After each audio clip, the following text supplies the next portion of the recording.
All right, so welcome everyone to CanOpus Chats with JD Price. And my guest is a nurse practitioner by day and a real estate investor by night.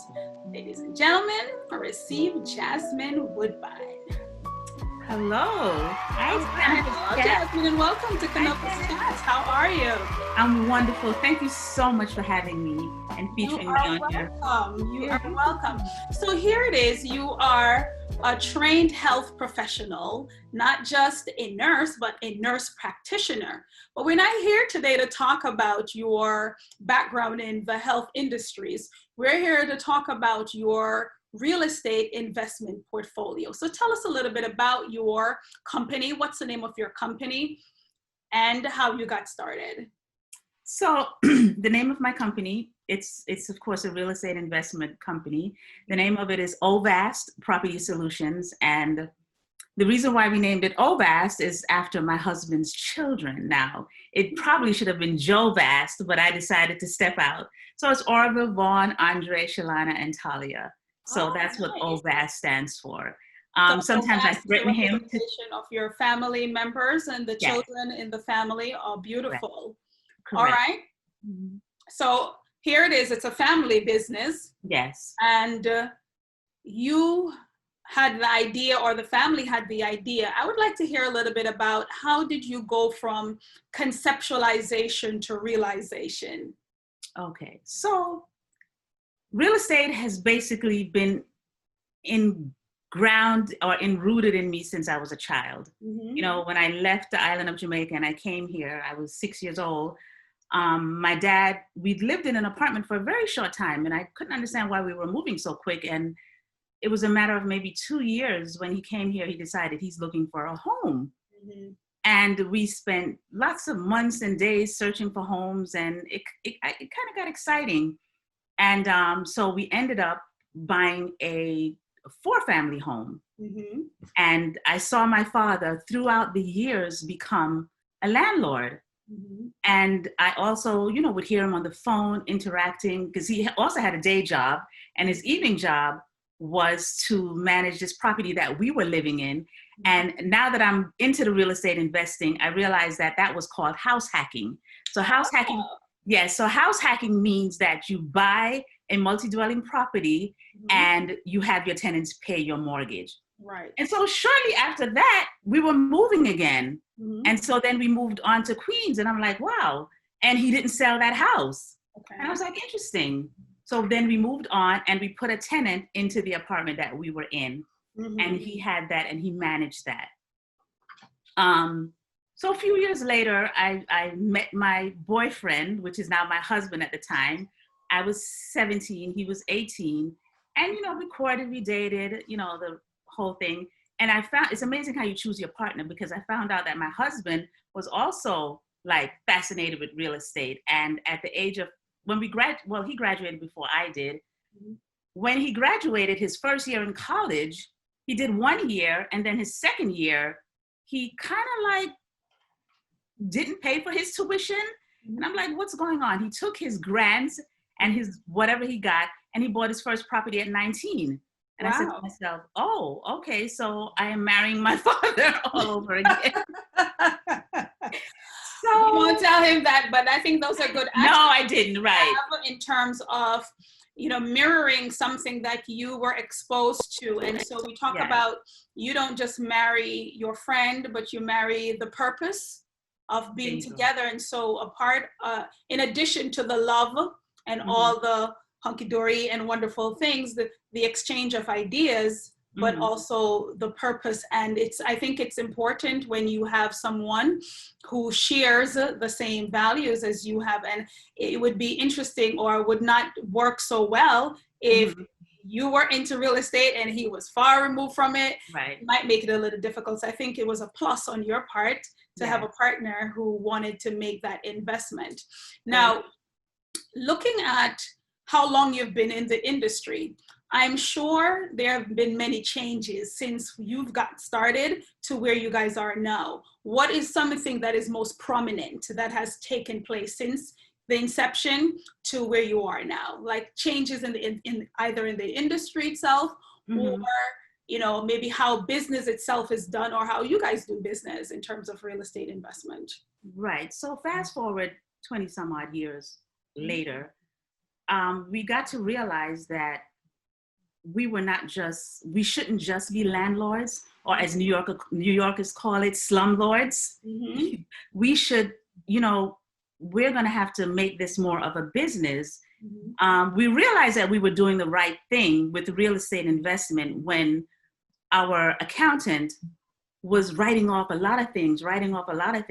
And, the house was appreciating, but as you write your taxes, it shows as if it's depreciating. Right. So I'm like, it looks like the house is depreciating, but the real estate value is appreciating. So this is an awesome tax write-off. Okay. And I decided, after many years, we need to kind of learn a little bit more of what's going on. And me being the bookworm and reading, I decided that we could really make this thing a business. Mm-hmm. And I approached my accountant and I said, I kept reading and I listened to different podcasts. And, besides the nursing part, I wanted to be an enhancement to my husband. Because I saw how frustrated he was with tenants, how frustrated it was where he didn't know, can he evict them? Can he this? What is his rights? How to write these leases? And I said, no, there's got to be a systemized way of doing this. You know what I'm saying? So I was like, well, there's got to be a better way.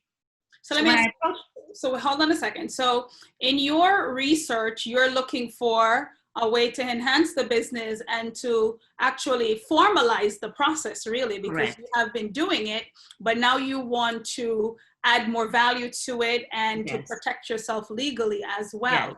And yes. so making that transition from the idea to now formalizing it as a business, how did that go for you? It was difficult. It was difficult because my husband was stuck in his ways. Mm-hmm. This is the way I've always done it. Why do we have to go and do all of this? But as I kept reading and as I kept knowing that, and as we got older, I realized that we're leaving these properties for my children. Mm-hmm.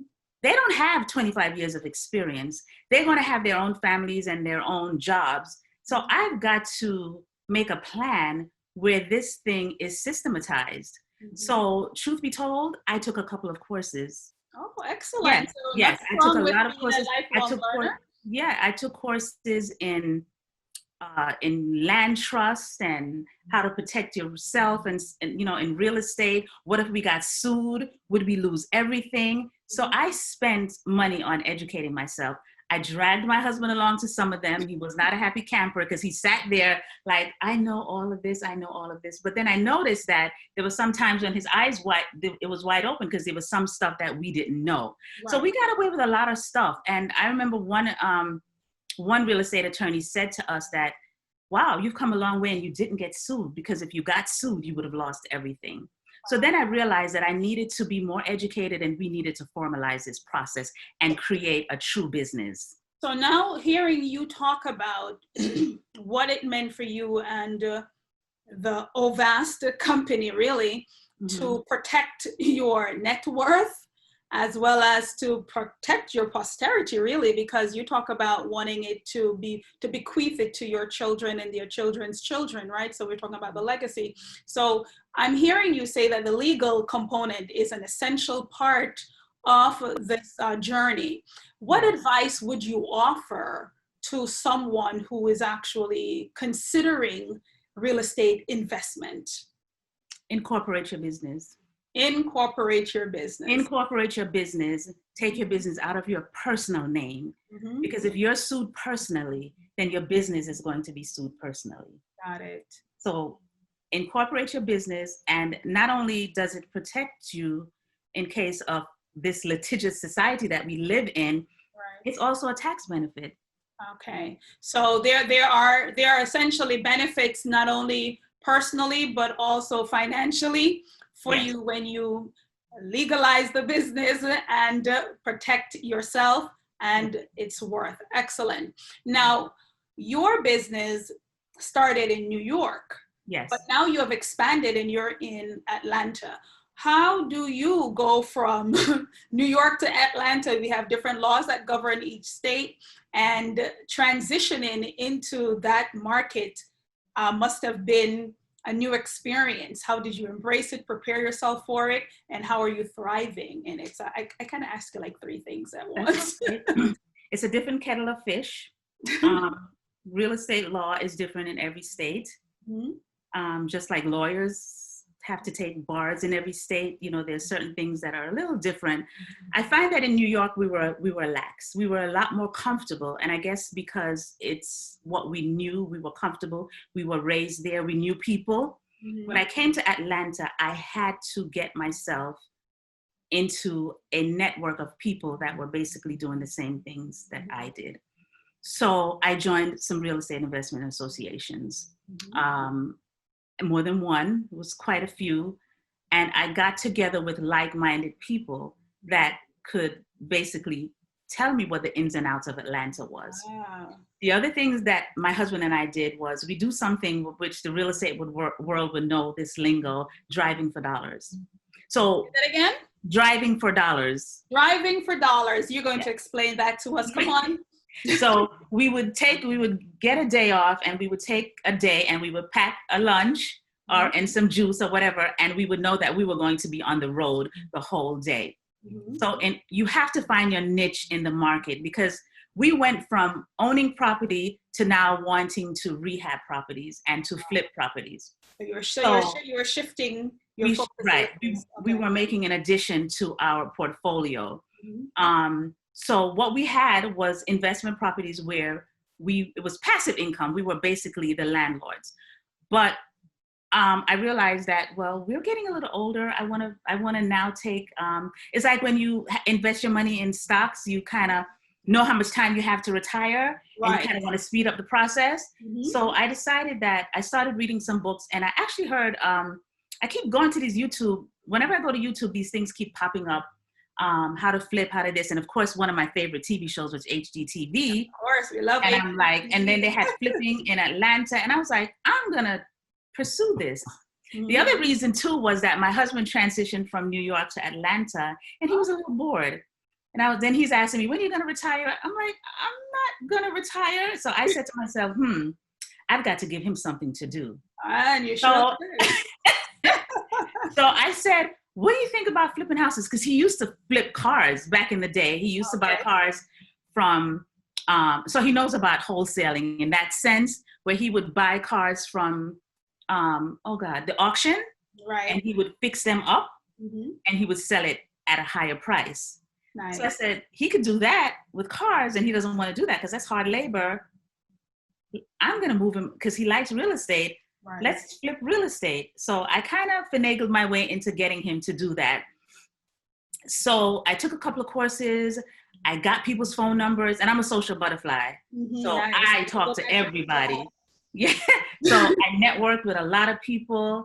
Mm-hmm. And then there was this program that we bought into that was quite expensive, but it also said that I could bring 4 people in. Mm-hmm. So I said, okay, I'm going to bring myself, my husband, I'm going to bring my middle son because I know he's interested. And I said I was going to bring my first son, which he's not sure. He's still trying to find himself, but I put his name down anyway. And then I decided I need them because I need them to do the marketing piece, or the piece that, the computer piece, right? Setting up the business and stuff like that. So I got in. Right. So let me go back to the driving for dollars. So driving for dollars, I was like, where do I buy a property? Where do I rehab? I don't know. I could be buying in an area that it's not going to thrive. Right. So we drove the neighborhood. We would knock on doors. Mm-hmm. Wow. We would ask, yes, we did. We were brave with that. I would knock on and people actually opened their doors, I guess the Southern charm. Some of them did. But driving for dollars gives you a feel of the neighborhood. And so we found a niche of a neighborhood that was becoming regentrified. Now, I know a lot of people don't like the word regentrification because they feel as if they're moving the minorities out. Mm-hmm. What made me feel good about going into the regentrification neighborhood was that here I am, a Black woman, wanting to buy in that property. Right. You know, I know with all the racial divide and stuff like that, they they're complaining that it's people that don't look like them that are buying into these neighborhoods. So I decided we're going to buy in that neighborhood. And I remember I was a little afraid sometimes of coming out the car and talking to the people. But my husband was like, how could you be afraid of your own people? Like, don't be fearful. And so fast forward, we bought 2 properties in the heart of Atlanta.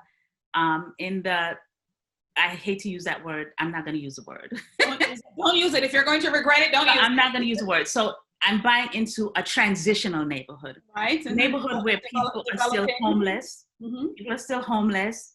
People are still on drugs, and people are still doing prostitution. Wow. We were surprised to see crack addicts. And my husband was like, oh my goodness, I thought crack was eradicated in New York. I'm like, it's not so prevalent in New York, but there's still some pockets in Atlanta because, the South is a little bit more sluggish with moving towards. So yeah, that's where I am. So my network, I consider to be my net worth, WORT, because I have learned a lot from people. And I find that people are willing to tell you what they know. And the network of people that I've found here are willing to share what they know. Which is excellent, because not everyone is willing to give you information. There are some people who are hoarders, and they want themselves to be the one that is elevated, and they can pretty much dangle something and flaunt their status. But when you find people who have succeeded and are doing well, and then they also want to impart that information, I think that is priceless. And it's wonderful that you have a network of people that are fueling you with information that is helping you to sustain your business, but also to expand it and for you to develop and grow and to create this company that you and your spouse want to pass on to your children. That's instrumental. Now, you do not have success without challenges. May I ask, what is one of maybe the biggest challenges or issue that you faced when you were launching out or even moving into this new arena? Okay. So I have to talk to myself and tell me that with every success, there's going to be failure. Right. And so I've decided through it all that I was going to say that my failure, my monetary failure and my mistakes was my tuition or my education for learning. Okay. It was a huge challenge because when you're starting this business, you cannot do it by yourself. That old song, it's a poem by an English poet, but Dennis Brown sings it. No man is an island, no man stands alone. So you need a team. So the biggest challenge here was finding trustworthy team members. And not only one time were we, for lack of a better term, bamboozled out of our money, but 3 times we were bamboozled out of our money. And you didn't quit. You persisted. I persisted because I realized that persistence is the key to success. So we were bamboozled first by one person that we met through someone else. When I say we lost money, thousands of dollars. Okay. So then we decided, so my husband now was no longer trustworthy of the Atlanteans, so we decided to bring someone down from New York. Right. The person from New York did not know the codes for the building codes for the city of Atlanta, which is very strict.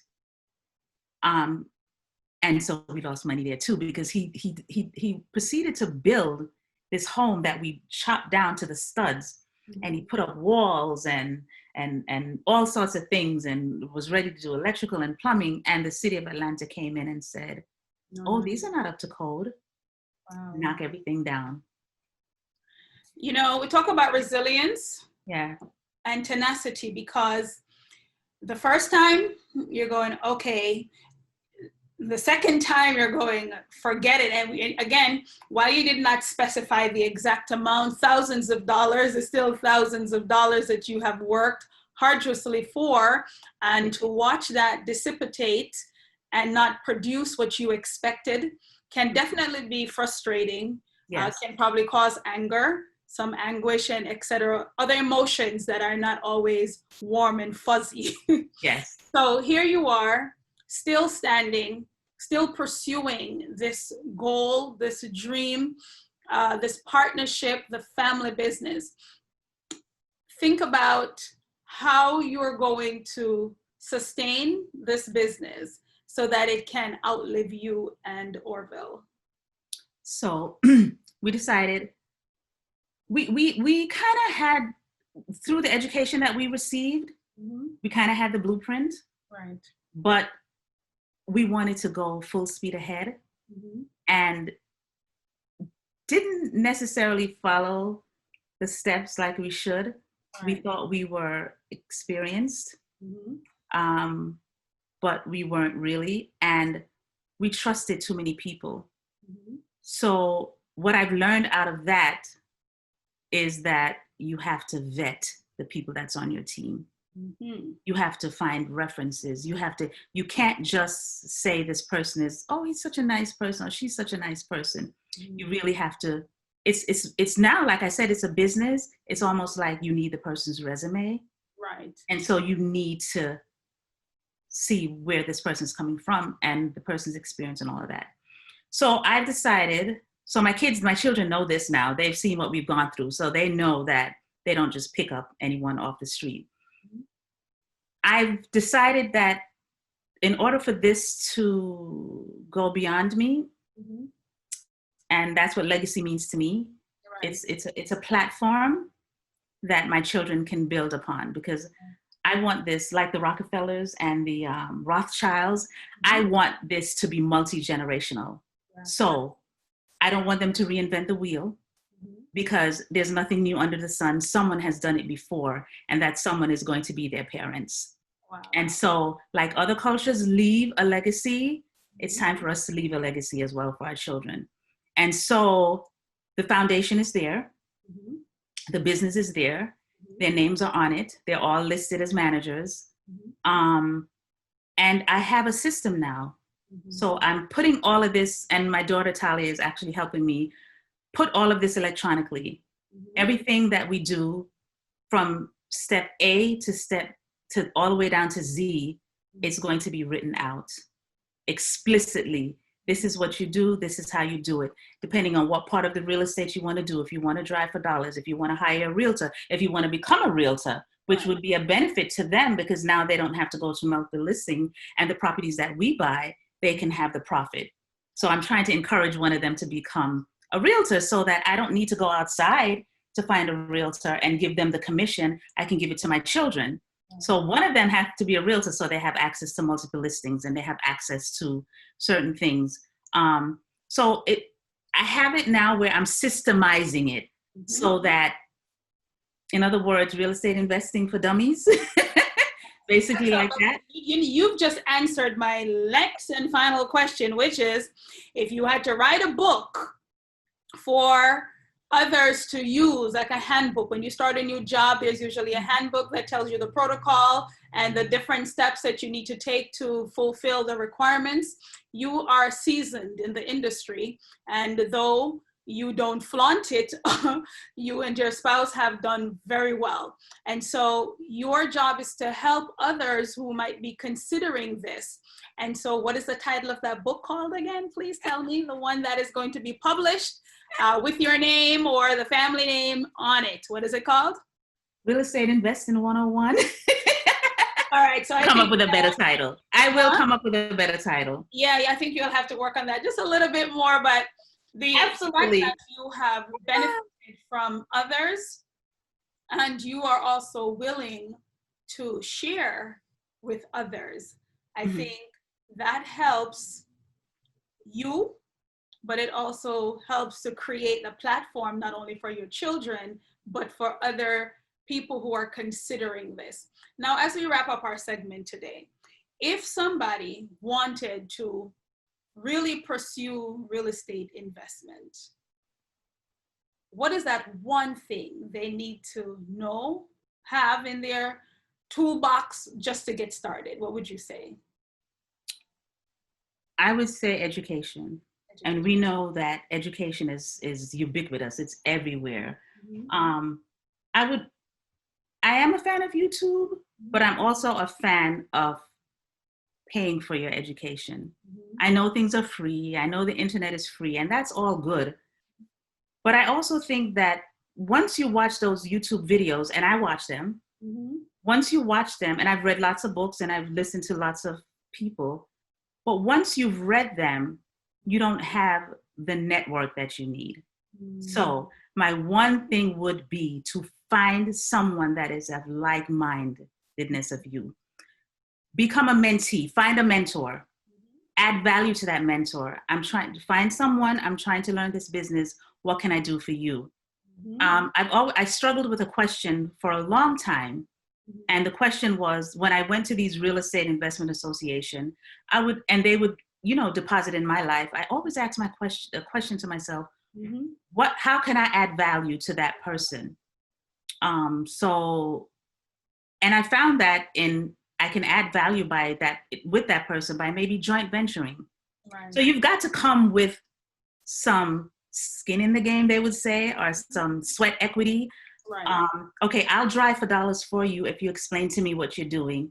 I'll go look at properties to know if, how can I get into this property? How can I approach a landlord that I might think? And there's so many avenues. It's so widespread. There's so many things and so many avenues to purchase properties. You can wholesale properties. You can rehab them. You can buy and keep. It's a lot. But find someone.